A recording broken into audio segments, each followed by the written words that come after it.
Welcome, everyone. We're giving folks just a moment to get joined into the webinar, and we'll begin shortly.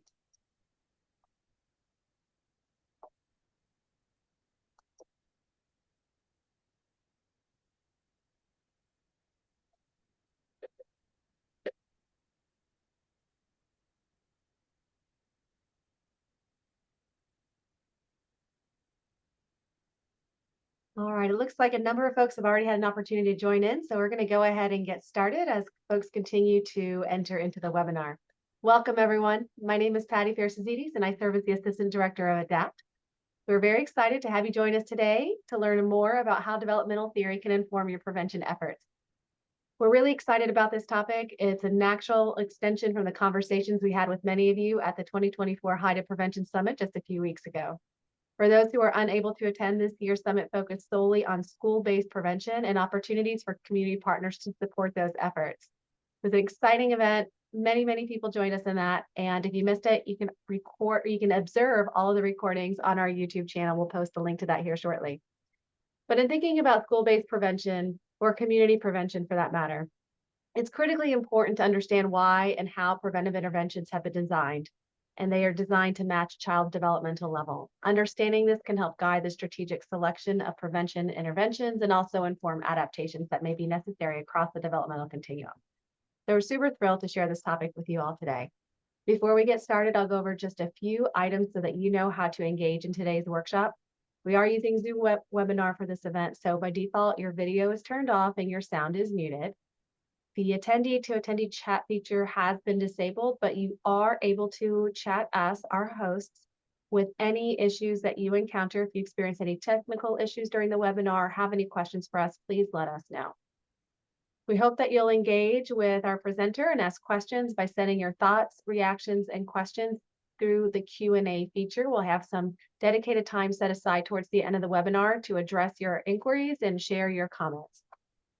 I do want to remind everyone that this webinar is being recorded, and the recording will be made available on the ADAPT YouTube channel, and we'll send you an email with this link by end of week. Lastly, once the webinar ends, a post-presentation evaluation will open up for you. We'd appreciate if you would complete that and provide your feedback. Completion of this is required if you're interested in receiving the 1.5 free continuing education credits that are offered for today's event. So it's my pleasure to now introduce Dr. Nathaniel Riggs, a professor of human development and family studies at Colorado State University. Dr. Riggs is also the executive director of the CSU Prevention Research Center, which is a campus-wide transdisciplinary center committed to studying the development, implementation, and evaluation of effective and sustainable preventive interventions across the lifespan. The PRC has 4 divisions. Those are healthy schools, community university partnerships, intellectual and developmental disabilities, and healthy aging.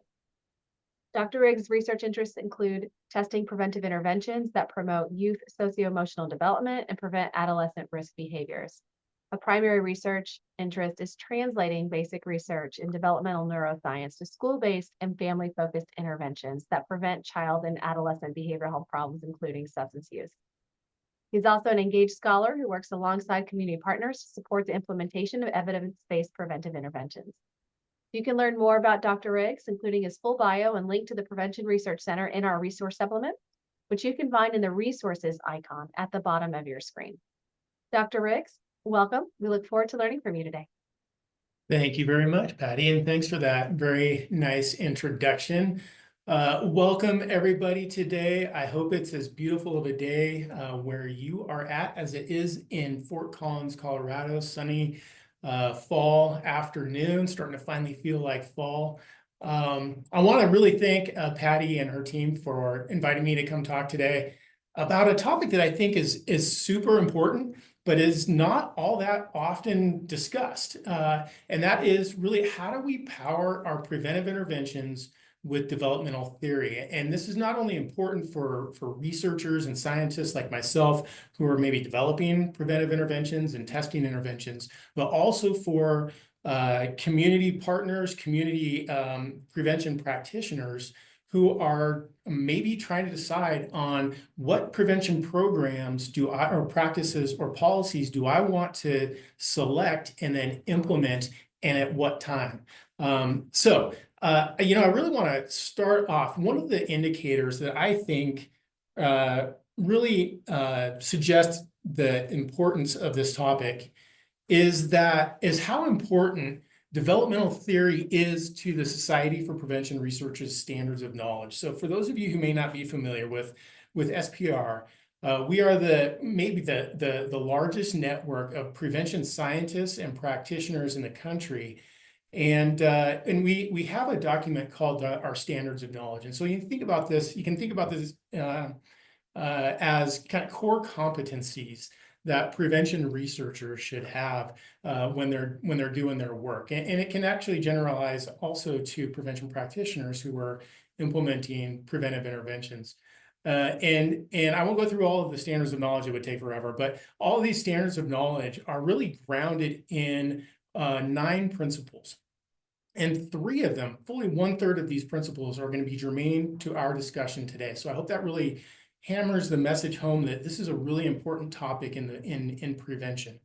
The first principle that is related to what we're going to be talking about is that prevention should be theoretically guided. That when we are designing and implementing preventive interventions, we're not blindly throwing prevention darts at problems. What we're doing is that we are leveraging prevention theory that is itself grounded in 30 to 40 years of prevention science research. So this theory can really help us guide the development of preventive interventions and the implementation of preventive interventions.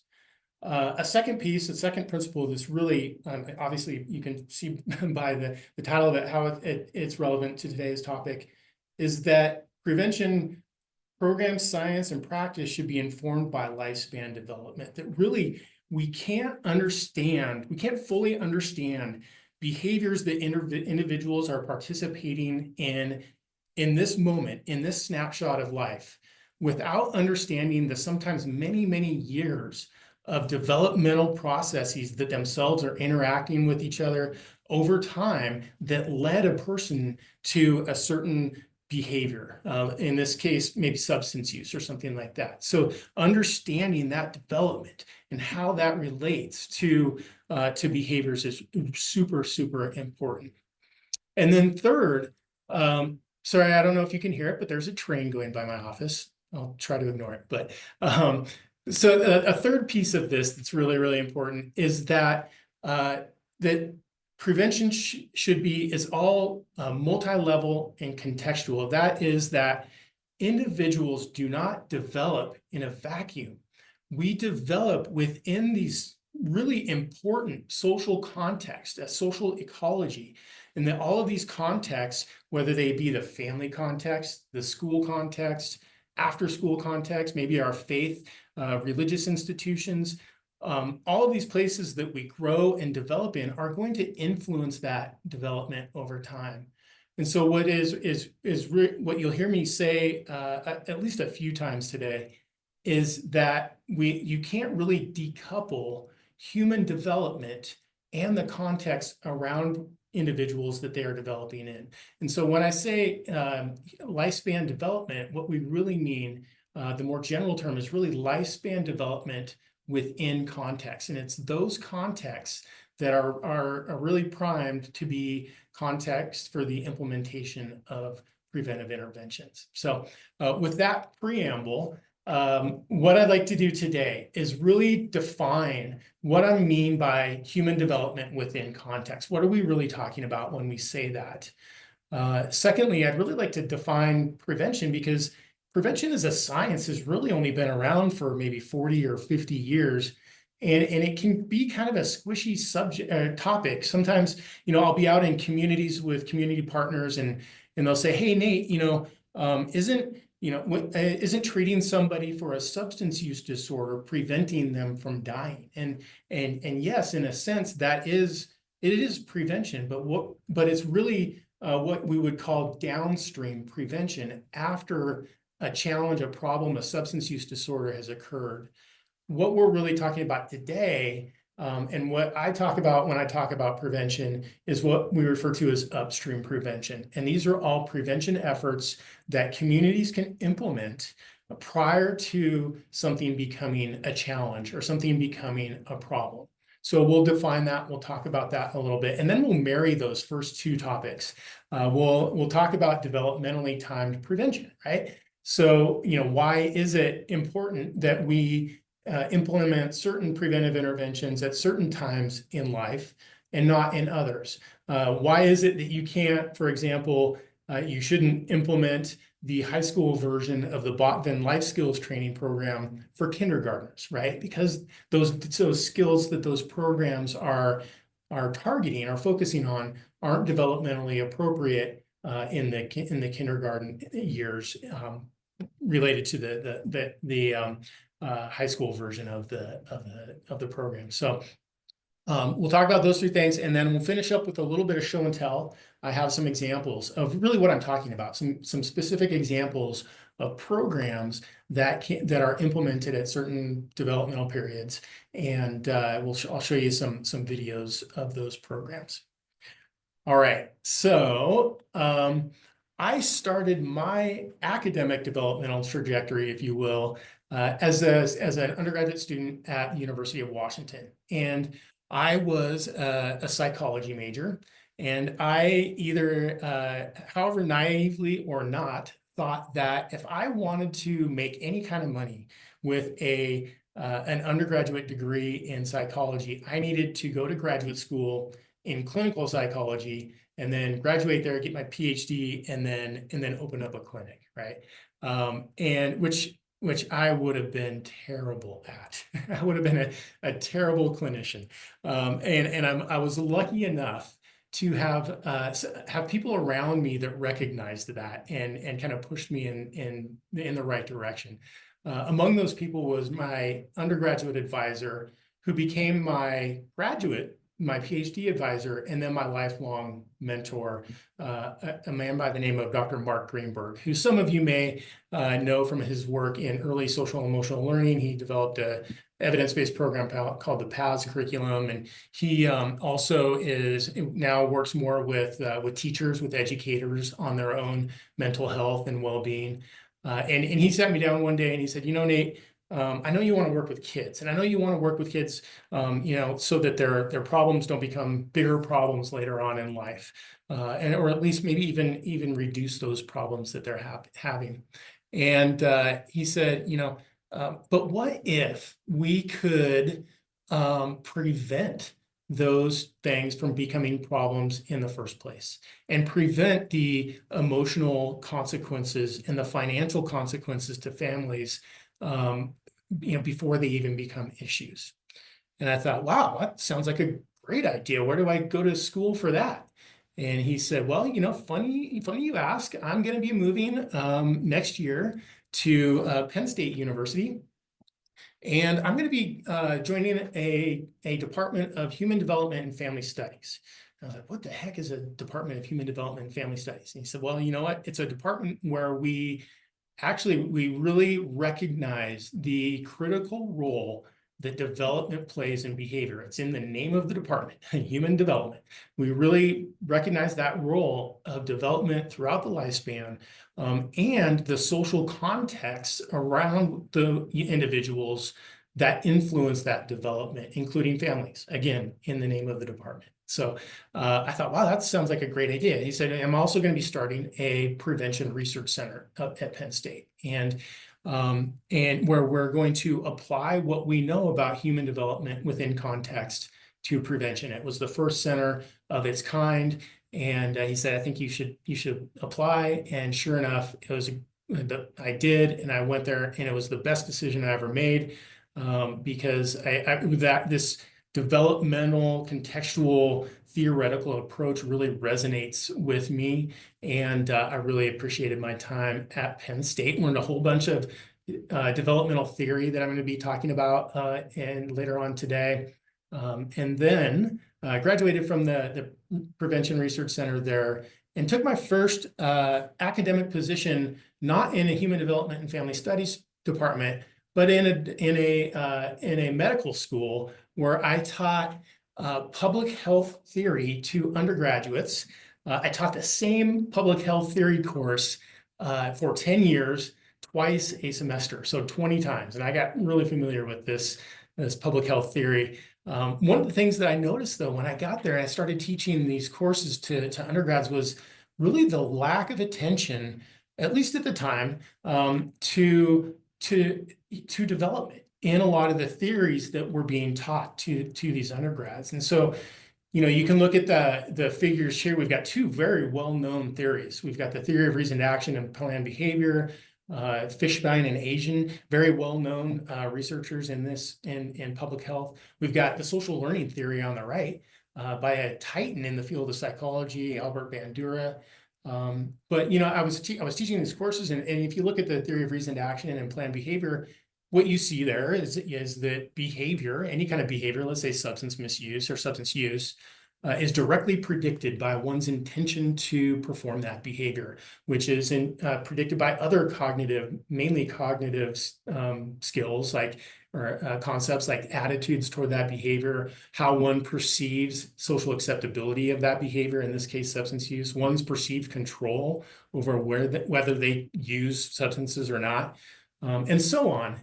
And again, you can see this, that there really is not a role for development here. How does one come to the current intentions or the current attitudes to participate in substance use or misuse and those behaviors? Similarly, we've got the social learning theory on the right, where we've got behavioral factors and personal factors. At least here they start talking about emotions, and then at least social learning theory talks about environments very, very generally.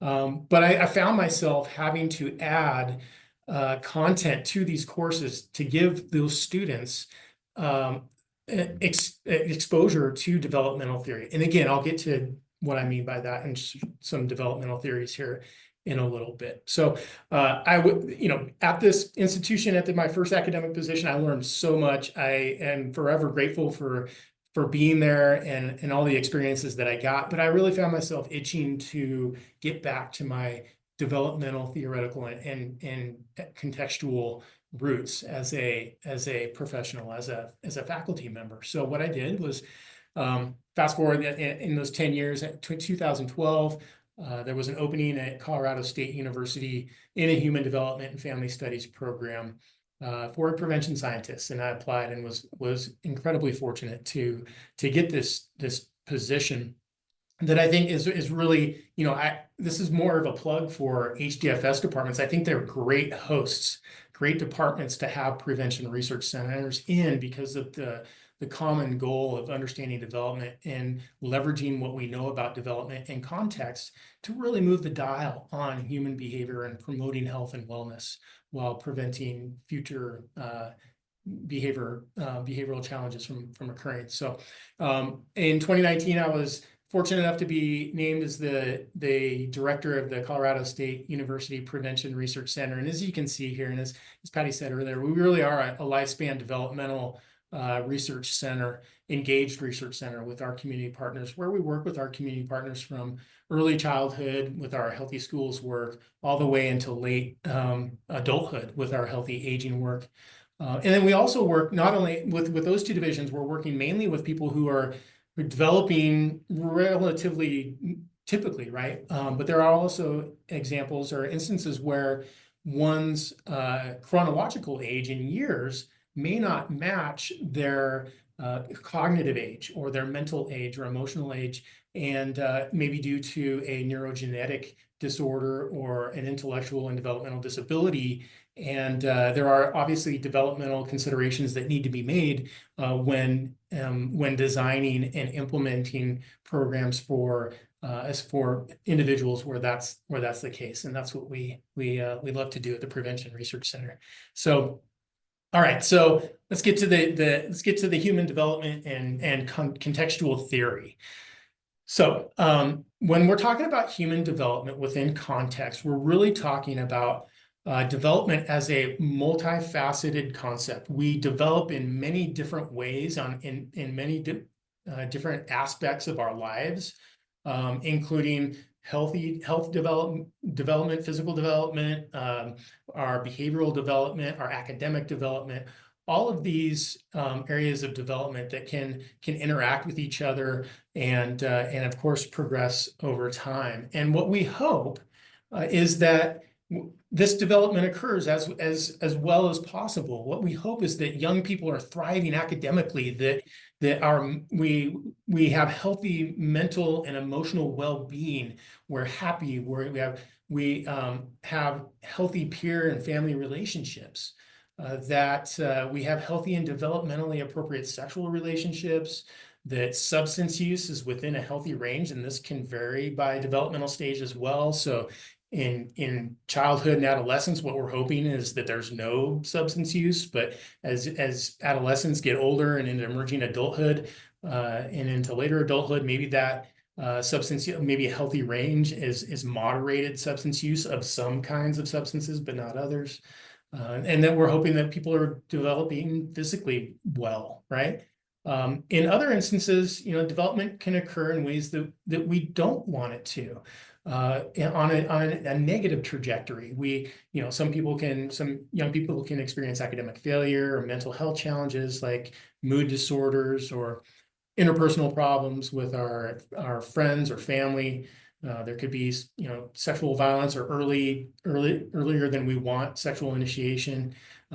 So people can develop substance use disorders and maybe even develop cardiovascular disease and other things that we don't want to have happen. Now this is presented as kind of polar opposites, but we know there's a lot of nuance here as well.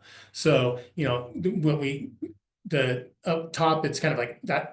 That's what optimal development looks like. We know that there's a lot of gray area in between optimal development and disordered development, right? Where there's a lot in the middle where a lot of people are developing fine, right? We also know that we can be developing fine in some aspects of our life, and maybe not as well in other aspects of our life. So we could be thriving academically. Young people can be thriving academically, but they could also be experiencing issues with anxiety and depression, things like that. So a third piece to this is that some of these trajectories oftentimes can co-occur. So we know that 1/5 of individuals who experience mental health challenges also experience issues with substance use disorders. And so I'm going to talk about something in a little bit called multifinality, which is a concept that we can leverage with our developmentally timed preventive interventions and maybe have program effects or effects on multiple downstream health behavior outcomes. So there are a lot of things that I really like about this figure here. It kind of gives you a picture of the development of at least some health behavior challenges, and as it's titled here, mental disorders. I will quibble a little bit with the term substance abuse. I think that is a little bit stigmatizing. I would prefer if they use substance misuse there. I also am curious about their range of youth down there at the bottom. I think I would extend that range a little bit further downward. But the kind of the upshot of this figure is that there are peaks in development in the incidence of certain behavioral health challenges. So for example, there are peaks in substance misuse, in the incidence of substance misuse around 19 years of age. And in fact, most of these peaks occur prior to the age of 25. So what this tells me as a prevention scientist, and probably tells you as a prevention practitioner, many of you as prevention practitioners, is that we want to implement our developmentally timed preventive interventions prior to these peak periods in incidence of these health behavior challenges, and even further, as far upstream as we can, so that we are implementing our prevention programs before there's too much area under these curves, right? So if we want to prevent substance misuse, it's a good idea to start implementing programs in practices, policies in late childhood and early adolescence, so that we can get these young people involved in prevention prior to many of them developing a substance misuse disorder. So that's one take home that I get from this from this figure. Another is that it's very rarely the case that someone goes to bed one night without a mood disorder, for example, maybe depression, and then wakes up the next day with clinically diagnosable depression. It is almost always the case that those health behavior challenges are a consequence of sometimes many, many years of the accumulation of factors that either put someone at risk for a behavior or protect them from a behavior, let's say substance misuse or substance use, and that actual substance misuse disorder is a consequence of those many, many years of that progression to that health behavior disorder. So remember this figure. I'm going to refer to it in a little bit when I start talking about developmentally timed prevention programs. So that brings us to the within context piece of this. So that's human development, the development of health behavior challenges. Well, as I've mentioned a couple of times, and I'm probably going to mention it a few more times, that this development is influenced by multiple biological, social, contextual, and societal factors. And here's where we're going to really get into developmental theory. Every HDFS graduate student and faculty member can sing the gospel of Urie Bronfenbrenner's social ecological theory. This theory on the left is just hammered into your head as a graduate student, and it's really a really important theory. It's actually almost like the foundation of a human development and family studies program. So what this figure is telling us on the left, this is again the social ecological theory, is that any individual's development, here it says child, doesn't have to be a child, but in this case we've got a child here. Any individual's development is influenced by many, many social contexts that either directly or indirectly affect a person's development. So what Bronfenbrenner called the microsystem, we have all of these social contexts that an individual engages with or is involved with on more or less a daily basis. So we've got a family, the family context where you're with your siblings and your caregivers. You've got a school context where you are interacting with teachers and peers and people like that. You could include again, the church, faith-based institutions, social media could actually be, I think, could be included as a microsystem here. But I guess, the upshot of this is that it's really in this microsystem that you'll see the majority of preventive interventions being implemented, because those contexts are really engaging with individuals most directly. Now, as you move out into the exosystem, you have important social contexts, but social contexts that the individual doesn't necessarily engage with on a daily basis. So you've got things like extended family, school boards, you've got the parents' work environment. So the parents' work environment can affect an individual, in this case, child, but it usually will do so through an indirect effect on the family. So if the parent's work environment is incredibly stressful, or a parent is working multiple jobs, that will have an indirect effect on that child through the family. And then we extend again out into this macro system. And here is where we get to things that a lot of people are starting to call social determinants of health. So we've got, social conditions, we got economic conditions, the culture, we have, laws that are really important and very powerful influences on an individual's development. But again, indirectly through these exosystem and microsystem contexts.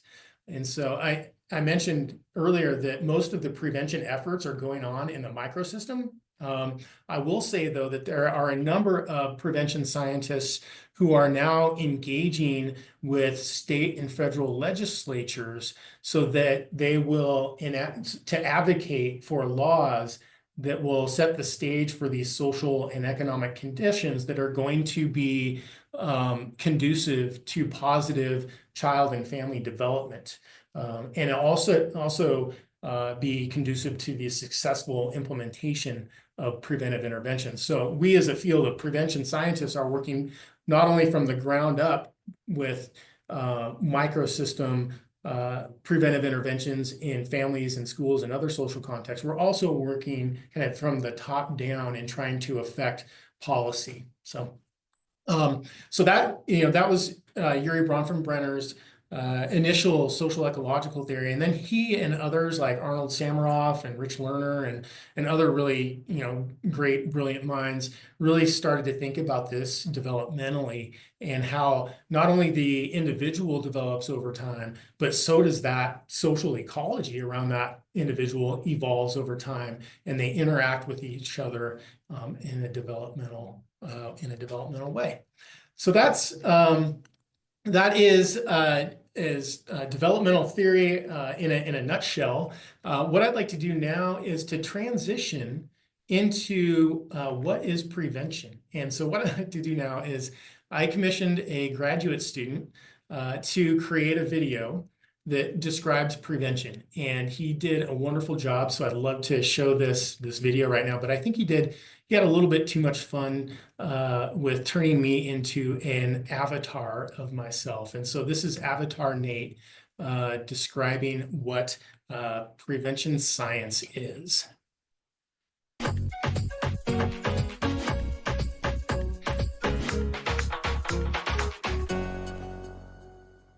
Hi, I'm Dr. Nathaniel Riggs, the Executive Director of the Colorado State University Prevention Research Center.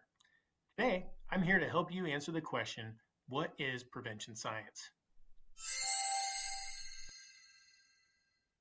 Prevention science is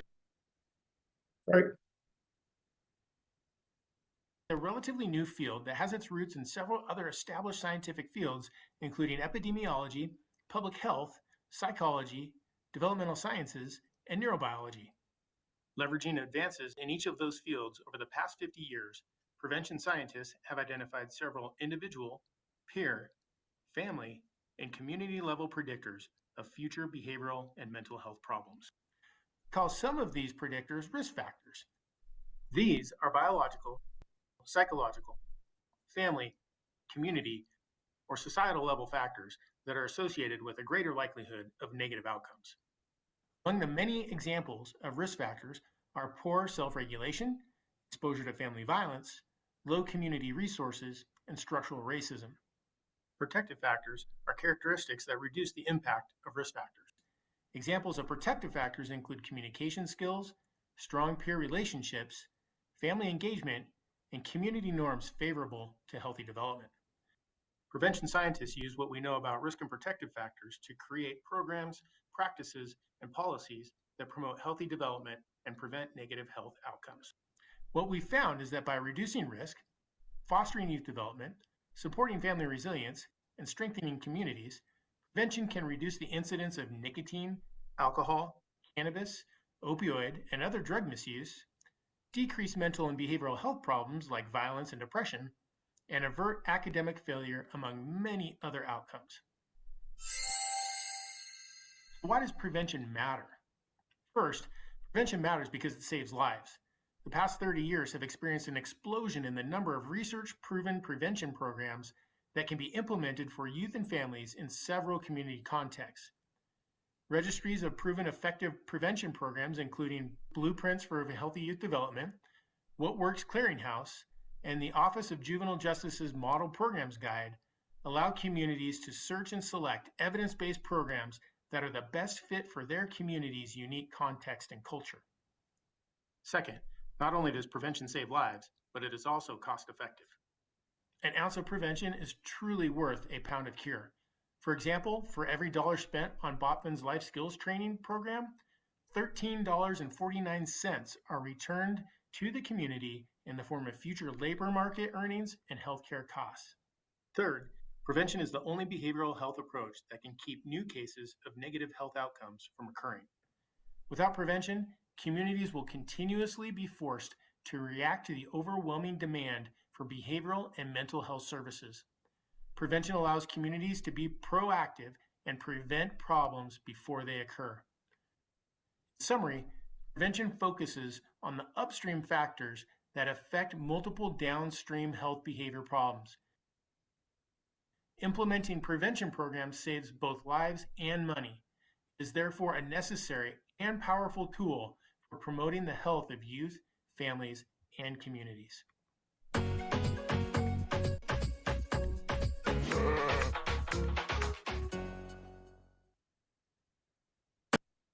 Gotta wait for the ba. I love the ba at the end of that.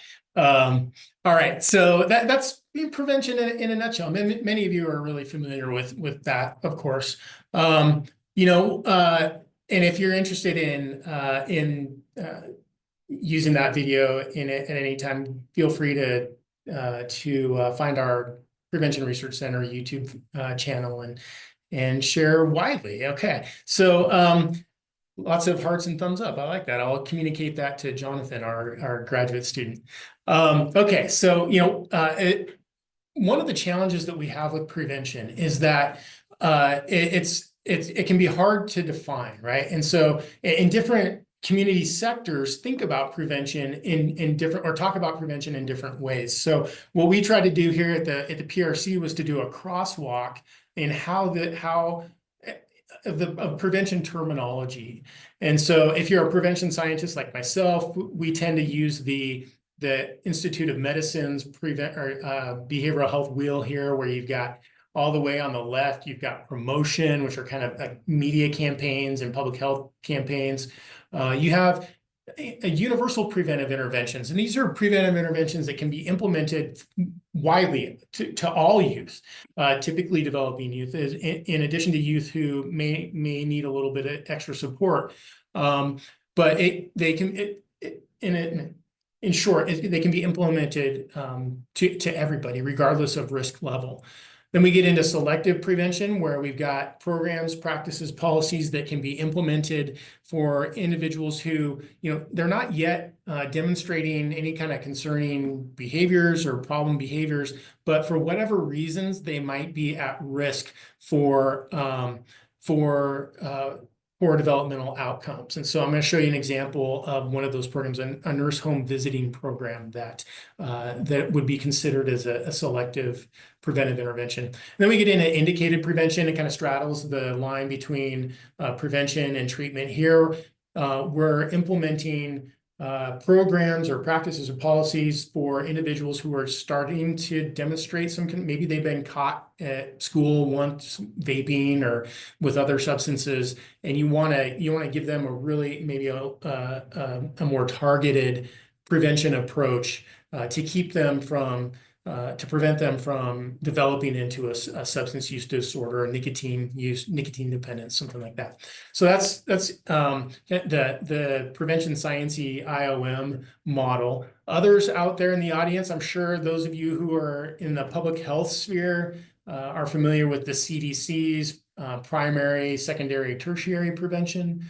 And then those of you out in the audience who are educators are probably familiar with the multi-tiered systems of supports, where you've got tier 1 supports basically for everybody, and then tier 2 and tier 3 supports. So I guess the upshot of this slide is that, when we're talking about prevention, we're really talking about upstream prevention and approaches that are more to the left than they are to the right here. So that's prevention defined. Now, as Avatar Nate mentioned, there are contributing factors to whether or not someone progresses along a healthy developmental trajectory or an unhealthy developmental trajectory.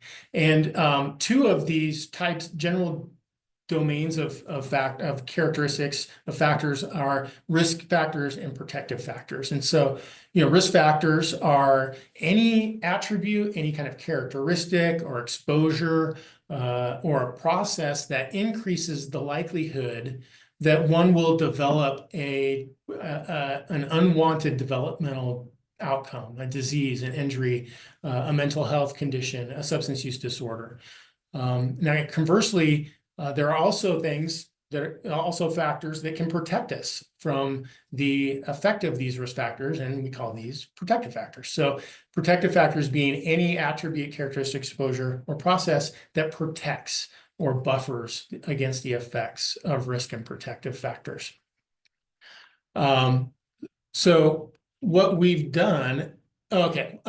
One important thing to recognize about these risk and protective factors is that they are contextually embedded. They occur within these really important social contexts that affect our development. So, for example, one protective factor in the family context is strong caregiver child communication and healthy, developmentally appropriate boundaries and rules. Those are protective factors that occur in the family. Conversely, and there can be risk factors that occur within the family context, like family discord, family violence, and things like that.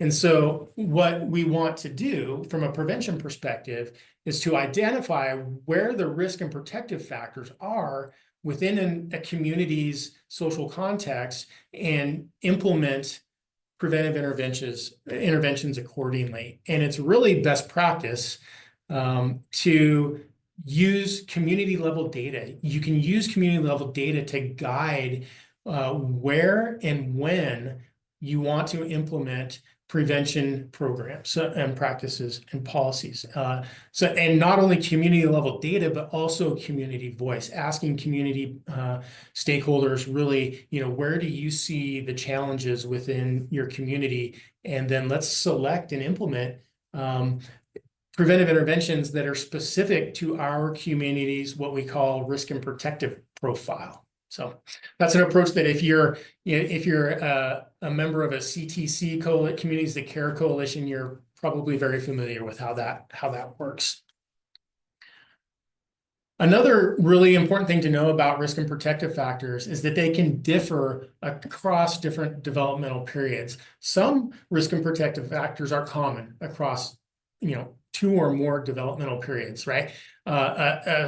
Strong family communication and family support is going to be a protective factor, from infancy all the way until adulthood. And so that's not going to change. But other risk and protective factors are going to kind of pop up and then go away as one proceeds along life development. And so what I have here is, this is obviously not an exhaustive list of all the risk and protective factors that can occur across development. But as you'll see, some of them are developmentally specific, developmentally timed. If you look at the prenatal period, all the way on the left, we've got, adequate prenatal nutrition, regular prenatal care, supportive family environments, maternal mental health and support. Those are protective factors that are relatively specific to that prenatal period. So it wouldn't make sense to implement a preventive intervention that focus on adequate prenatal nutrition or regular prenatal care in middle childhood, obviously, right? There are more subtle examples of that. But again, different risk and protective factors can pop up and go away at different developmental periods. And it's important to know when you're developing, especially when you're developing preventive interventions, but also when you're implementing preventive interventions and selecting ones that you want to use for your community, to know when something is a risk and factor and when it's something a protective factor across development. And here I'm going to call back that first that one figure that I showed that showed the peaks in onset of certain mental health and behavioral health challenges. And so here we have substance use disorder that peaks around 18, 19 years of age. And so really the implication for prevention as it relates to risk and protective factors is that what we really want to do is we want to target those risk and protective factors in developmentally specific times before substance use disorder becomes an issue. So it makes a lot of sense to implement preventive interventions, even though substance use disorder occurs at around age 18 or it peaks on onset, to start implementing substance use prevention programs, at least in middle to late childhood and early adolescence, before there is too much area under this curve, right? Before too many people have developed that substance use disorder. So, implementing a school-based preventive intervention that focuses on positive school environment, on supportive peer relationships, on opportunities for skill development, is going to be that's a great time to start to prevent substance use disorder. Again, and if you want to implement a family-focused intervention, your data are telling you that it's really families where there's a lot of risk. You can implement a family-focused intervention that focuses on, family conflict and instability, inconsistent or harsh discipline, those kind of things. But again, the upshot is to do it, before these peak periods in SUD, substance use disorder. You could even make an argument, I would make an argument, that you could even move this back to, early childhood by implementing maybe social emotional learning programs that build skills during this developmental period that are also going to be important for, resisting substance use and those kind of things. So hopefully this is a helpful visual. I'm going to return to it one more time here in a little bit. Now, one concept that is really important and that we can actually leverage to maybe have more bang for our buck with our developmentally timed preventive interventions. This interventions. This idea of multifinality, and it's this idea that many different outcomes in life, developmental outcomes, they can share common core risk and protective factors that predict those multiple outcomes. So the idea being that if you can, the implication for prevention being that if you can target those common risk and protective factors that predict several poor developmental outcomes in the future, you might be able to prevent multiple downstream behavioral problems with maybe one or two preventive interventions that focus on those core risk and protective factors. So my research interests are in executive function and self-regulation. And we know that self-regulation is a risk factor common to substance misuse, violence, risky sexual behavior, and other outcomes. Similarly, on the right, we've got this figure where early childhood maltreatment can contribute to both eating disorders, mood disorders, conduct disorders. If resilience is in the picture, maybe it just doesn't lead to any of those. It can lead to normal adjustment. But again, the idea is that let's intervene early on core common risk and protective factors so we can have a compounding effect with our preventive interventions. So here we have, we might want to have a preventive intervention in middle childhood for substance use disorder, but you know what? A lot of these things in middle childhood that predict substance use disorder also predict depression. They also predict anxiety. So if we can implement, again, a school-based program that can promote positive school environments and supportive peer relationships, and at the same time preventing academic difficulties and bullying, we're going to have distal effects, long-term effects on not only substance use disorder, but also depression and anxiety. So this really emphasizes the cost effectiveness of preventive interventions. Now, one of those things that this whole concept can help communities do is it can keep communities from playing a perpetual game of whack-a-mole. When substance use becomes an issue, you've got a substance use program over here, and then when youth are having issues with mood disorders or depression, you have a separate program for depression or a separate program for violence and bullying. With this idea of multifinality, we can implement single programs that can pull the plug on these common core risk factors and then seal those little holes with common core protective factors and have effects on multiple outcomes. Bonus points for anybody who can name the movie that this image is taken from. If you were a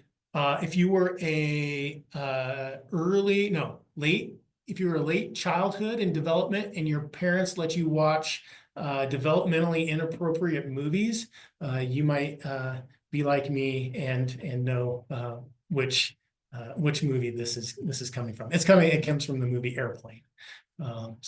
Okay. So what we're going to do now is we're going to really transition into the show and tell portion of this talk. And there are here. This slide shows some examples of prevention approaches that are commonly used across developmental periods. And then after this slide, I'll start to show you specific examples of preventive interventions that are implemented during these periods. So in early life, what we see a lot of times are home visiting programs or pre-postnatal maternal support programs. I'm going to show you an example of an early life home visiting program. Early childhood education, once kids get to be maybe 3, 4 years old, 5 years old, parenting programs. In childhood, we see school-based social emotional learning programs, positive youth development programs, and I'll show you an example of that. And then health ed, family-focused programs start to pop up in childhood, where you've got both children and their families involved in the same program. And then in adolescence, we start moving into outcome-specific programs. So things like substance use prevention programs, mental health, coping resilience programs, family focus again, and then as young people are starting to in the developmental period where they're going through identifying their gender and sexual identity, sometimes we see school supports for young people who identify as LGBTQI plus and things like that. So those are general approaches, and what we'll do now is start to look at some specific examples of what these programs can look like. I'm going to try to be quick because I'm already starting to run out of time. So prenatal and infancy, this developmental period, again, we start to see some nurse home visiting programs. And here's an example of one. Yeah. They named the bill caring for burn pit veterans. Sorry, I didn't know that there were going to be. Voted against it. She even had one when he was honored at the State of the Union. Hopefully, this is the My only one that has a family commercial. deserved better. So did the veterans she voted against. Spending her days making house calls to new mothers in need.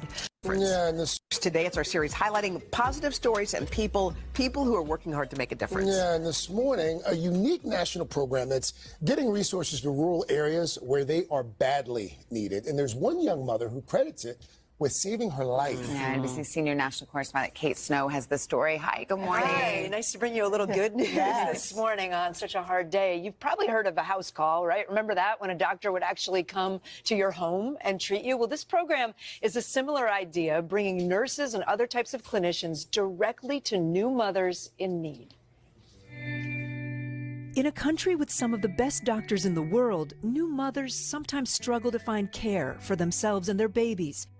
One report finding 7 million women of childbearing age live where there's little to no access to maternity care. You see the struggles, so it's not always easy to be a first-time mom. For Debbie Brush, it's emotional to talk about. As a registered nurse in Spartanburg, South Carolina, she sees the hardship daily. Sometimes there are limited resources, maybe being brought up in poverty already and not really seeing a way out. Hi, how are you? But Brush is working to break that cycle, spending her days making house calls to new mothers in need, part of a little-known national initiative called the Maternal, Infant, and Early Childhood Home Visiting Program. It was created under the Affordable Care Act and targets vulnerable populations of women, including those who have little access to resources or may be battling things like substance use disorder or domestic abuse. We see them in their home, where if they go to a doctor's office, they're not seeing the big picture. In all 50 states, a nurse or clinician visits first-time mothers on Medicaid, starting from before their 28th week of pregnancy until their child turns 2, a critical period in a child's development. How crucial are those months right before birth and right after birth? They're really crucial because the baby's brain is rapidly developing, the foundational structures of the brain. Home visitors provide everything from general health checkups for baby and mom to education on breastfeeding to mental health screenings. Are these maybe women who wouldn't otherwise get health care? Yes, they are more likely not to get to care. And the home visiting professional can actually screen for maternal health issues too, such as depression. 27-year-old Ansley Rogers enrolled in the program when she was pregnant with her first baby. She was living in Spartanburg with a supportive husband, but far from family and without a car most days. You're home alone. There's no way to go anywhere. Earlier this summer, she gave birth to a healthy baby girl, Annabelle. There we go, there we go. But 3 weeks later, Ansley started having pain in her chest, so severe she could barely breathe. Home alone, she shrugged it off. I was just wishing and hoping that it was something small, because how was I going to go to the emergency room with a baby? But when she told Brush about the pain, the nurse insisted she get to an emergency room where doctors gave her a frightening diagnosis. It was not just a blood clot, but blood clots in both lungs. Without immediate treatment, those blood clots, a complication from pregnancy, could have been deadly. 100%, I think this program did save my life. Now back home with her baby, Ansley continues to meet with Brush regularly. I am lucky to have a partner who is supportive, and a lot of women are not. They are alone. They are possibly ignorant of a lot of things that happen during pregnancy and during childbirth and afterwards. So someone coming to you it's very important. So this program. So this is I think a really good example of a 2-generation program, one for both mom and for baby, that is a selective preventive intervention for families that are living in rural communities that don't necessarily have the resources that other communities may have, and has effects on multiple developmental outcomes: physical health development, mental health development for both mom and for baby. So a really good example of this. And Congress had reauthorized that program in 2022. So it continues throughout the United States. So that's an example of an infancy, a preventive intervention that can be implemented in infancy. Then once we get into kind of middle childhood and elementary school, we can start to see programs like social and emotional learning programs, positive youth development programs. And I'm going to give you a little flavor of what that can look like. This is the CASEL Collaborative for Academic and Social and Emotional Learning model. You can go to the CASEL website, and they have a list of evidence-based social emotional learning programs and other resources that I can recommend. But what this really does, it really fully adheres to a social ecological model, social contextual model, where in the middle we have these individual developmental skills for young people, including self-awareness, self-management, these kind of these individual level skills. We've got in green, we have social awareness and relationship skills. These are really important. Interpersonal skills, peers. You got a lot of working on promoting skills that are important for healthy peer relationships.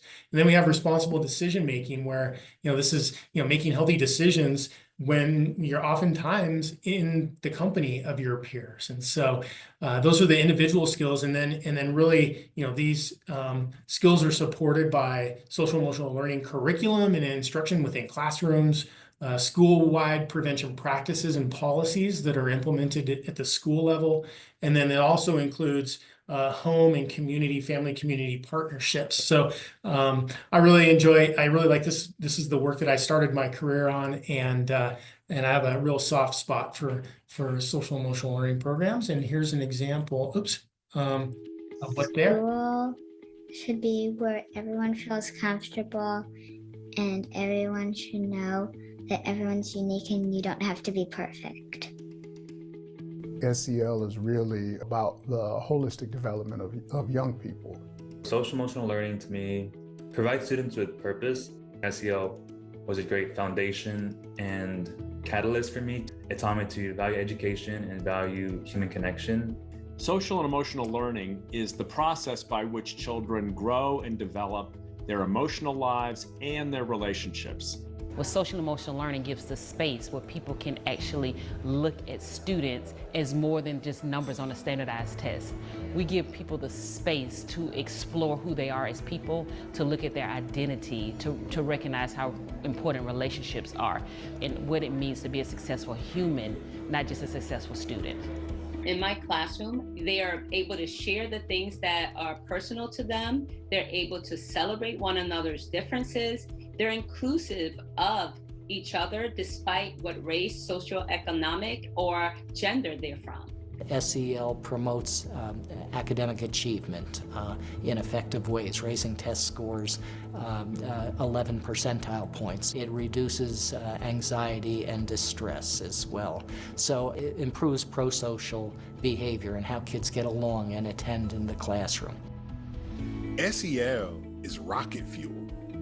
It is the thing that can actually accelerate the advancement of our society. When I think about a healthy environment for my daughter, I'm looking at, are those teachers engaged? Are they showing her to be an empathetic person? When teachers are engaged and they have that engagement with the students are going to excel. The educators, the families, the community members, and the students agree that this is important. How do we make sure that kids don't just get a segment of their life where social and emotional learning is important, but they're getting that in all parts of their life? Right now, we have an untapped pool of talent. And so the idea is to leverage SEL in order to help young people realize those talents and thereby help the broader society and, in fact, the world. We really can create schools that inspire, that help students find their sense of self, that help students find their sense of purpose, to learn how to relate to one another, and to better prepare kids for wherever they choose to go in life. Well, SEL taught you to step up when you need to, but also step back when you had to. So you were creating space for yourself, but also making space for others. Now we open a new chapter, and the new chapter is inviting educators, families, young people, scholars, policymakers, inviting the whole country into the dialogue about the kind of social and emotional development we want to promote for all of our children in the future.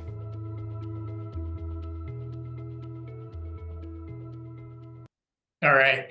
You know, one of the things that I really like about social emotional learning programs is that they're oftentimes implemented in schools during periods of peak brain development, especially in the prefrontal cortex of the brain and what we call executive function. And this is really one of my areas of scientific interest.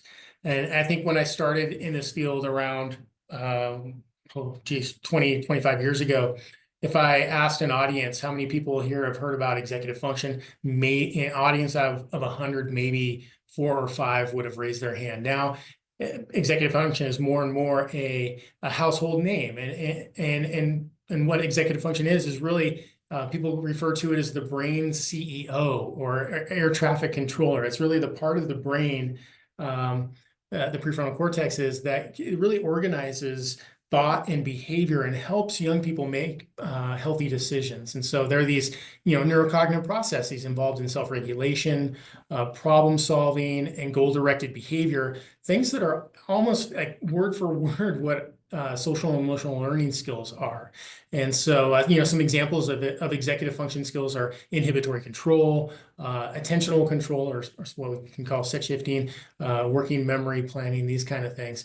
And again, the really interesting thing about these skills is that they're developing they're really rapidly developing during periods of in early childhood and in adolescence. And we know that executive function is one of these, and self-regulation is one of these core common risk factors, or at least executive function deficits are, for multiple health behavior problems, including violence and conduct problems, risky sexual behaviors, mental health, substance use, and even some physical health outcomes like weight gain and food intake, that kind of stuff. And so, again, if we can promote executive function through our preventive interventions, then we might have a multiple effects on downstream health behavior outcomes. This is just a figure that shows that that progression and development. And just look how quickly it develops from about age 4 to age 20, and even into age 25. And so we can implement developmentally timed interventions to focus on promoting executive function. But can our preventive interventions actually move the dial on executive function? Well, here's a paper that I wrote with my former advisor. I can't believe this paper is almost 20 years old now, but it is. Others have confirmed this finding since I published this. And basically, I'm not going to go through all the numbers here on this figure, but it basically shows that kids who participated in the PATHS curriculum, the Promoting Alternative Thinking Strategies curriculum, which is a social emotional learning program, in the first grade, demonstrated significantly fewer internalizing behavior problems. So these are behavior problems like sadness and anxiety and depression, things like that. And that the effects of the PATHS curriculum on decreasing those behavior problems went partially through the PATHS curriculum's ability to promote executive function, more specifically inhibitory control, which was then associated with fewer internalizing behaviors. And then there was a consistent result when it came to externalizing behavior. So things like acting out, aggression, conduct problems, and things like that. So yes, implementing developmentally timed social and emotional learning programs can have effects through developmentally specific risk and protective factors. Okay, so then once we get to adolescence, we start to see outcome-specific programs. A program that is really frequently implemented is the Botvin's Life Skills program. I'm kind of running out of time here, so I'm gonna just describe this program. It's some of you, I'm sure some of you are familiar with this. This is when in adolescence, prevention programs start to become outcome specific, because these outcomes are starting to emerge as developmental challenges. And what the Botvin's Life Skills training program does is it's a universal preventive intervention for all young people that focus in large part on these same social and emotional learning skills, interpersonal skills, but also talks more specifically about substances, about things like nicotine and cannabis and things like that, and the effects of those substances on adolescent behavior development. I'm going to skip that.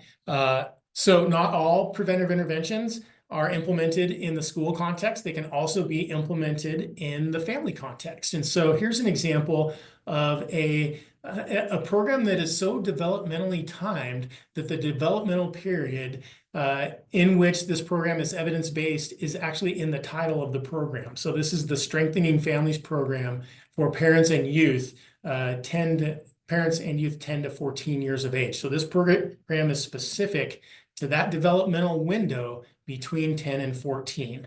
Now, this is a really quick video, so I'll show this. The wonderful thing about the Strengthening Families program is it uses various learning styles for both the adults and the youth.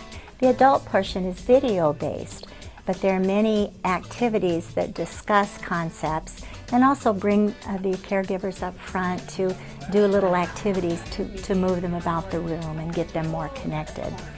In the youth portion, there are lots of games that have actual meaningful emphasis behind them, but they're game-like. And so the young people learn some important concepts about communication or family rules or societal rules, but in a game-type form. Then in the family session, the second hour where the adults and youth are brought together, there are activities that require communication that the families do together. There's a family tree where the families together have to find strengths of everybody at the table in their family. That's powerful. Like, I usually don't get to spend too much time with just my All right, so just to give you a little flavor again of what a family-focused prevention program is, I want to give people an opportunity to for a Q&A session. So I'm going to fast forward to through healthy aging. This is an example of a program that can be implemented for grandparents who are raising grandchildren. And it's maybe an atypical or non-traditional developmental transition. But it's a program called Grand Cares. If you're interested in learning more about Grand Cares, then feel free you can find the Grand Cares program on the Grand Cares website at CSU.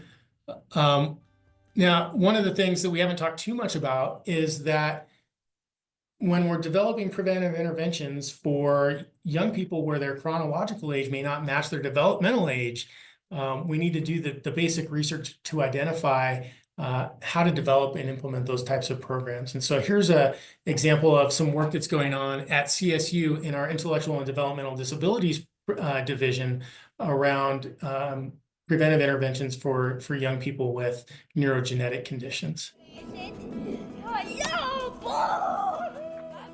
You know, for those of us with loved ones who have, you know, a few more challenges, like, we just need to focus on the positive, because there's so much that we can do, and having the right tools to inform our learning, our therapies, our everyday routines. I know, I did red. You're up. You're up next.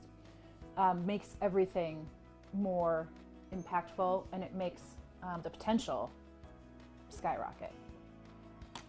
We're launching a really exciting new study called Project Capabilities, and that stands for Communication and Play Early Abilities in Young Children with Down Syndrome.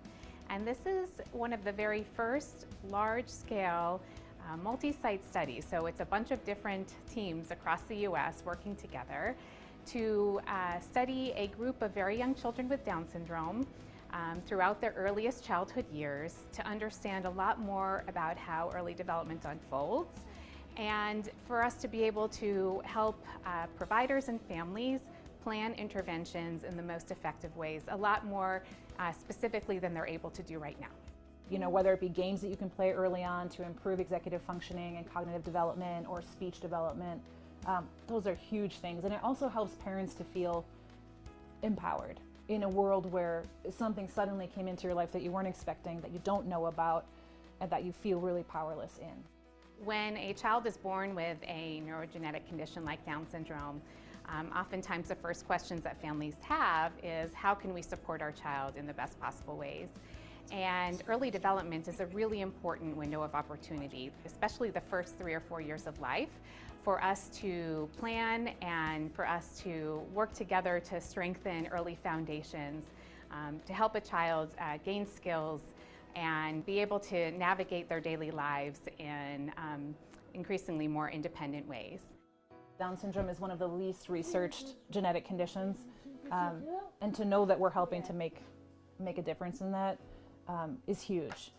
Children with Down syndrome oftentimes show co-occurring biomedical conditions like early seizure disorders and congenital heart defects, premature birth, and they're also predisposed to other developmental conditions like autism.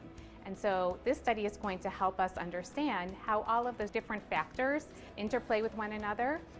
It's been great working with them, and we hope to keep working with them for years to come so that we can see the fruits of the research. Hi. Yeah. Getting into effect, more new families, more new babies born, and to see the changes over time. It's really exciting to be able to bring to scale the kinds of research studies that we've been wanting to do for a very long time.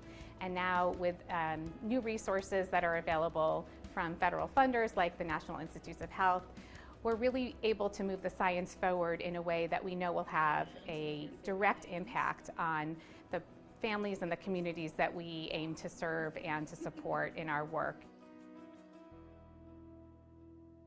What's really neat about that research is it led directly to the development of a early family-focused play-based executive function intervention for young people with Down syndrome. So there's just some, it works on developmentally appropriate executive function skills for young people with Down syndrome. All right, so I don't have enough time to really go through this one, but what you might be wondering is, where can I find these developmentally timed, evidence-based preventive interventions? How do I know if a program is developmentally timed and will work during this specific developmental period that I'm interested in implementing a program? You can go to registries of evidence-based programs, as Avatar Nate said earlier on in our conversation today.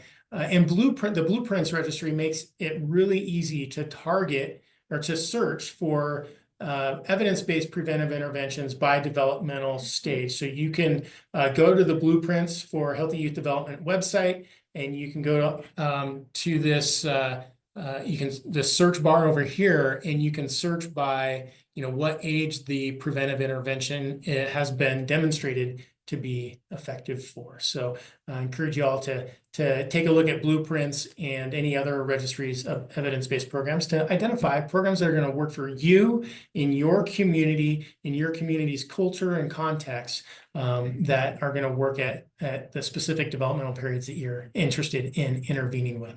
And with that, I'm going to turn it over to Patty and team to see if there are any questions that I can answer. Thank you so much, Dr. Riggs. You received a ton of kudos through the chat. I just want you to know that. So we do have a few questions, and I will just encourage anyone that has a question, something you're pondering right now, to just put it down in that Q&A. We have about 13 minutes, so we do have some time here for the Q&A.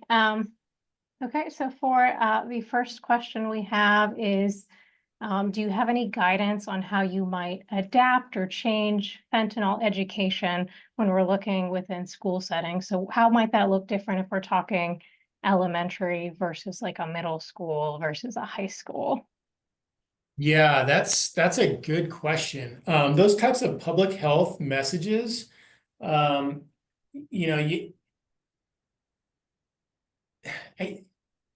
may be different depending upon those developmental stages, because in early childhood, very few kids are using substances. And so it might be more of I would focus less on the fentanyl messaging for really young kids and more on the positive youth development side of things, kind of the skill building, the health promotion aspects, trying to promote the good. As an individual becomes older, you really want to layer in messages about the dangers of fentanyl, especially. And fentanyl is a different animal than other substances that are out there. I think that with a lot of other substances, the messaging around it can at times border on kind of fear mongering, and that's certainly not something that you want to do with young people around messaging substance use. But with fentanyl, I think that in a sense, I don't know if fear mongering is the right word, but you really want to communicate to young people, adolescents, that really one pill can kill, and so I guess in that sense, the messaging can be different. Okay, thank you so much for that. We have a few more questions. How do we, as prevention professionals, and we hear this a lot at ADAPT, so if you're like a nonprofit or a community coalition, how do they get into the schools? How do they get this information to those schools and really build that buy-in so that they can work and do that great prevention work within the schools? Yeah. The Prevention Research Center, being an engaged research center, we really do our best to work with community partners, including schools, to implement evidence-based prevention programs or practices, policies. But at times that engagement can be challenging, right? So schools have so much going on. They're responsible for so many things, the education of young people, but also the behavioral supports and all of that stuff. And then a lot of times schools can feel overwhelmed when a unit like the Prevention Research Center or other community organizations want to reach out and partner with schools. So what we've found, at least from the Prevention Research Center's experience, is that what we've done is we've really leveraged existing community coalitions and connections between those community coalitions and schools. And that has been helpful in the past for us. We also recognize that those partnerships take time. It takes a lot of time to build trust with school partners, that they know that you're in it for the long haul. If you can communicate to them that you're really in it for the long haul, that you're not just going to drop into a school community and say, hey, implement this program, and then pop out of a school community, that really forming true community-based, kind of participatory, true partnerships with school districts, and communicating that that's what you're in it for, it goes a long way, at least from our perspective. Thank you for that. The Q&A is now lighting up. Are there any tools that you would recommend to assess risk and protective factors in ECE2 students? I'm not familiar with what ECE2 is. I am familiar with tools like the Communities That Care Risk and Protective Factor Survey. There are surveys that exist where communities can sit down together, and ideally it's with multiple sectors within a community, and complete an inventory of where those risk and protective factors are within your community. The one that I'm most familiar with is that Communities That Care Risk and Protective Factor Survey. I'm not sure if it's publicly available, but if not, I think that there are potentially others that are out there, and I'd be happy to do a little search for those inventories if that could be helpful, and get back to you on those that might be available. Thank you. So the attendee did clarify they are specifically talking about early childhood, so up to second grade. If you have any specific. Yeah, I think many of those can be generalizable across developmental periods, but there could be some that are specific to early childhood, and I would just need to do a little searching on that. We also have a question. This is something we also see a lot through ADAPT. So funders often are asking nonprofits to measure their impact. How does one measure something that is prevented? It's a great question. That is such a good question, and I get that one a lot too. Right. Prevention is an investment into the future. It's an investment, or especially early prevention. You're investing early, and you're asking funders to invest early in the hopes, the well-founded hopes, that if you do so, you're going to prevent behavior problems at some point in the future, sometimes very far in the future. So how do you communicate that to your funders when you may have a 2 or 3 year grant, right? For example, it's really hard. And what I try to communicate to community partners who ask me that same question is, one of the things you can do is you can rely on developmental theory. And what are the more proximal risk and protective factors that are theoretically and empirically related to future, in this case, substance misuse. So if you can measure those risk and protective factors, and whether those risk and protective factors have changed over the period of the implementation of your prevention program, you might be able to go to your funders and say, hey, what we've been able to do is move the dial on family communication. we can show empirically that families who go through our program communicate better at the end of the program when compared to the beginning of the program. And this is where it takes a bit of convincing. What you can say is according to developmental theory, since we've done this, since we've enhanced family communication, those families are going to be less likely in the future to have a young person who develops a substance use disorder. So I recognize that not every funder, not every county commissioner, not every community member is going to be convinced by that argument, but that's how we've tried to approach it in our conversations with community partners, recognizing that it is very difficult to demonstrate substance misuse decreases throughout the period of a 2-year grant, for example. And what we try to do actually is have those conversations up front with funders and legislators, policymakers, that is going to be the case with prevention.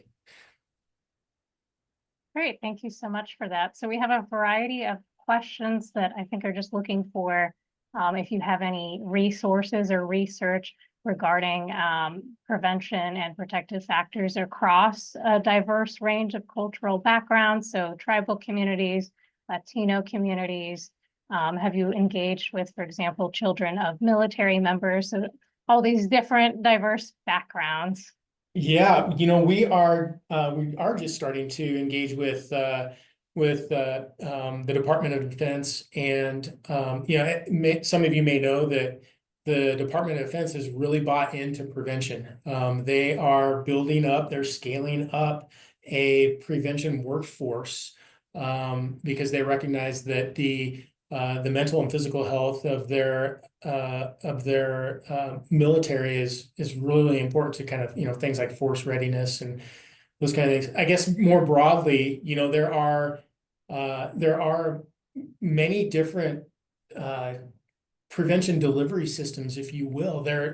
Schools implement prevention programs now. The Department of Defense, child welfare, and juvenile justice, all these different sectors are implementing preventive interventions and will do so in some overlapping ways, but also in some different ways. And that can go, there's similar stories that can be told with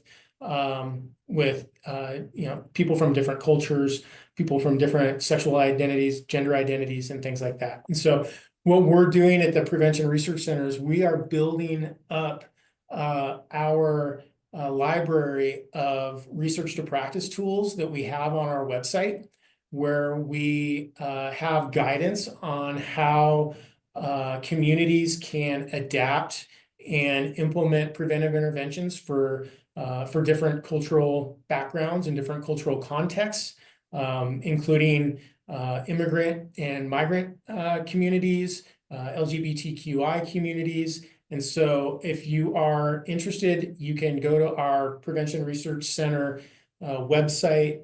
We have something called an implementation toolbox that you can find, and there are resources for implementing preventive interventions that are for people from different from various backgrounds, and we don't have those tools up for every background, but we're building up our library of those resources.